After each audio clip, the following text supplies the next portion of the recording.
ഇന്ന് നമുക്ക് ഒരു കൂട്ടുകറി റെസിപ്പി നോക്കിയാലോ. നമ്മുടെ ചാനൽ ആദ്യമായിട്ടാണ് കാണുന്നതെങ്കിൽ ഒന്ന് സബ്സ്ക്രൈബ് ചെയ്യണേ കേട്ടോ.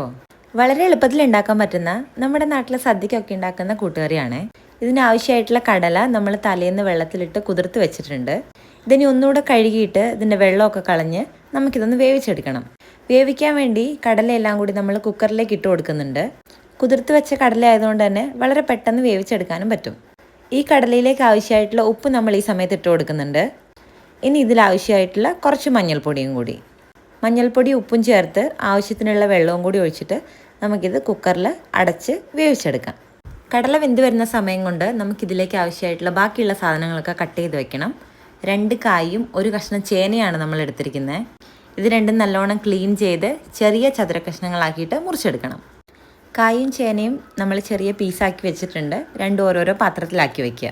കുക്കറിൽ ഒരു 6 വിസിലിൽ നമ്മൾ കടല വേവിച്ചെടുത്തു. നല്ലപോലെ വെന്തുടഞ്ഞു പോകാണ്ട് വേണം കടല വേവിച്ചെടുക്കാൻ വേണ്ടിയിട്ട്. ഇനി ഈ വെന്ത കടലയിലേക്ക് തന്നെ നമ്മൾ ബാക്കിയുള്ള 2 സാധനവും കൂടി ചേർത്തിട്ട് ഒന്നും കൂടി വേവിച്ചെടുക്കാൻ പോവാണ്. ആദ്യം തന്നെ മുറിച്ച് വെച്ചിരിക്കുന്ന കായ ഇട്ട് കൊടുക്കാം. പിന്നെ നമ്മൾ മുറിച്ച് വെച്ചിരിക്കുന്ന ചേനയും കൂടി ഇട്ട് കൊടുക്കുക. ഇതിലേക്ക് ഇനി വെള്ളം ഒഴിക്കേണ്ട കാര്യമൊന്നുമില്ല. ഈ കടലയിലുള്ള ബാക്കി വെള്ളം കൊണ്ട് തന്നെ ഇത് രണ്ടും വെന്ത് കിട്ടും. ഇനി എരിവിന് വേണ്ടിയിട്ട് കുറച്ച് മുളക് പൊടി ഇതിലേക്ക് ഇട്ട് കൊടുക്കുന്നുണ്ട്. 1 സ്പൂൺ മതിയാവും. അതെല്ലാം കൂടി അടച്ച് വേവിക്കാൻ വെക്കുക. ഇതിലേക്കുള്ള അരപ്പിന് വേണ്ടിയിട്ട് നമ്മളിവിടെ തേങ്ങ എടുത്തിട്ടുണ്ട്. തേങ്ങയും 1/4 സ്പൂൺ ജീരകവും കൂടി ഇട്ട് ഇത്തിരി വെള്ളവും കൂടി ഒഴിച്ചിട്ട് ഇതൊന്ന് അരച്ചെടുക്കാം. നല്ല പേസ്റ്റ് പോലെ അരച്ചെടുക്കാൻ പാടില്ല. നല്ലോണം ഒന്ന് ചതഞ്ഞ് കിട്ടാൻ മാത്രമേ പാടുള്ളൂ. അങ്ങനെ തേങ്ങയൊക്കെ നമ്മൾ ചതച്ചെടുക്കുമ്പോഴേക്കും നേരത്തെ വേവിക്കാൻ വെച്ചിട്ടുള്ള കടലയും ചേനയും കായും ഒക്കെ നല്ലോണം വെന്ത് നമ്മളിവിടെ മാറ്റി വെച്ചിട്ടുണ്ട്. ചേർത്തിരിക്കുന്ന 3 സാധനങ്ങളും കണക്കായിട്ട് വെന്തിട്ടുണ്ട്. ഒന്നും തീരെ കുഴഞ്ഞു പോയിട്ട് ഒന്നുമില്ല. ഇത് വീണ്ടും അടുപ്പിലേക്ക് വെച്ചിട്ട് നമുക്ക് തേങ്ങേൻ്റെ മിക്സ് ഇതിലേക്ക് ചേർത്ത് കൊടുക്കാം. ഈ മിക്സ് ചേർത്ത് കൊടുത്തു കഴിഞ്ഞ് ഇതെല്ലാം കൂടി നല്ലോണം ഒന്ന് ഇളക്കി മിക്സ് ചെയ്യുക. നമ്മളിവിടെ ജാറിൽ ഒരിത്തിരി വെള്ളവും കൂടി ഒഴിച്ചിട്ട് ആ വെള്ളവും കൂടി ഇതിലേക്ക് ചേർക്കുന്നുണ്ട്. എത്ര കട്ടിയുള്ള കറി വേണമെന്ന് നോക്കിയിട്ട് വെള്ളം ചേർത്ത് കൊടുക്കാം. ഈ സമയത്ത് ഉപ്പൊക്കെ ചെക്ക് ചെയ്യുക. എന്നിട്ട് ആവശ്യമുണ്ടെങ്കിൽ ഉപ്പ് ചേർത്ത് കൊടുക്കുക. നമ്മളിതിപ്പോൾ നല്ലോണം ഇളക്കിയിട്ട് ഈ തേങ്ങേൻ്റെ മിക്സ് ഒന്ന് വേവാൻ വേണ്ടി അടച്ചു വെക്കുന്നുണ്ട്. ഇനി ഇത്രയും സാധനങ്ങളാണ് ഇതിലേക്ക് വറുത്ത് ചേർക്കാൻ വേണ്ടി വേണ്ടത്.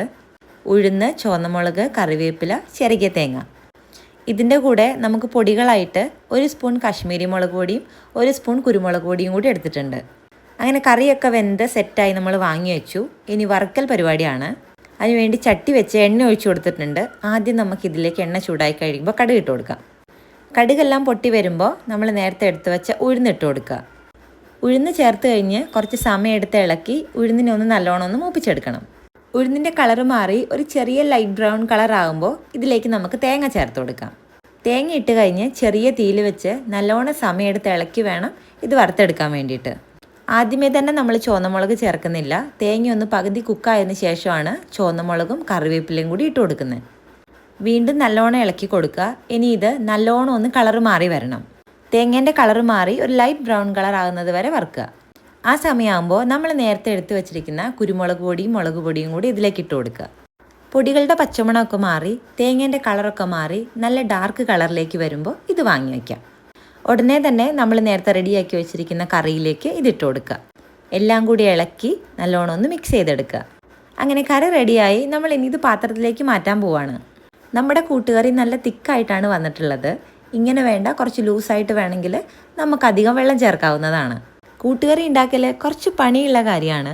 പക്ഷെ അതൊന്നും കുഴപ്പമില്ല. നല്ല ടേസ്റ്റി ആയിട്ടുള്ള കൂട്ടുകറി കഴിക്കാൻ കുറച്ച് പണിയെടുത്താലും കുഴപ്പമില്ലല്ലോ.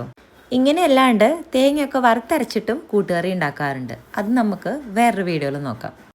നമ്മുടെ കൂട്ടുകറി റെസിപ്പി ഇഷ്ടമാവുകയാണെങ്കിൽ എല്ലാവരും ഉണ്ടാക്കി നോക്കുക. എന്നിട്ട് കമൻസ് അറിയിക്കണം കേട്ടോ. നമ്മുടെ ചാനൽ ആദ്യമായിട്ടാണ് കാണുന്നതെങ്കിൽ ഒന്ന് സബ്സ്ക്രൈബ് ചെയ്ത് സപ്പോർട്ട് ചെയ്യണേ. അപ്പോൾ ഇത്രയേ ഉള്ളൂ. ഇനി നമുക്ക് വേറൊരു വീഡിയോയിൽ കാണാം.